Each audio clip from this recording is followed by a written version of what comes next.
Bismillah, salatu salam ala rasulillah, sallallahu alayhi wa sallam.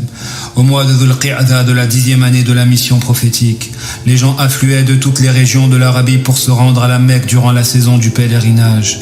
Et le prophète alayhi salatu wassalam saisit l'occasion pour prêcher l'islam aux différentes tribus. Malgré le refus de répondre positivement à l'appel du prophète alayhi salatu wassalam, ce dernier ne fut pas déconcerté et persista dans la prédication. Il parvint toutefois à convertir certaines individualités comme Suwayd ibn Samit, Iyas ibn Mu'adh, Abu Dhar al-Ghifari, Al-Tufayl ibn Amr al-Dawsi, Al-Dumad al-Azdi. Ce fut lors de la saison du pèlerinage de la 11e année de la mission prophétique que l'appel à l'islam allait enfin connaître un tournant décisif.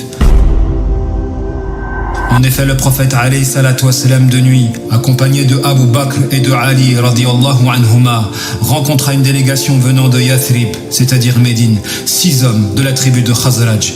Il leur exposa l'islam et ils se convertirent aussitôt en disant « Notre peuple est trop déchiré par les inimités. Il se peut que Dieu scelle notre unité par ton entremise. De retour chez nous, nous les appellerons à ta religion.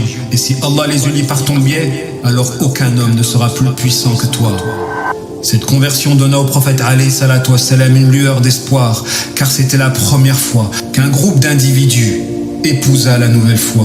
Qui plus est voulait aussi faire du messager, alayhi salatu wassalam, le chef de leur cité.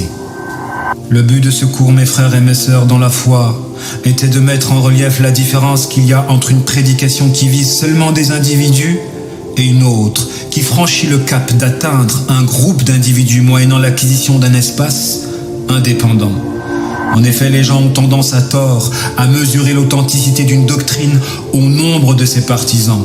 Or, très souvent, le développement exponentiel d'un courant de pensée est lié à des circonstances extérieures à lui-même, si bien qu'il faut toujours persévérer dans la voie droite, et ce jusqu'au triomphe de la vérité.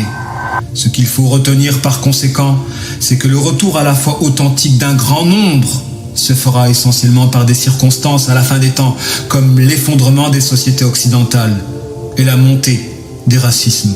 Si bien qu'il est préférable, wallah, il est préférable d'être prêt aujourd'hui par un retour de conviction, plutôt que d'être pris au dépourvu par un retour de contrainte.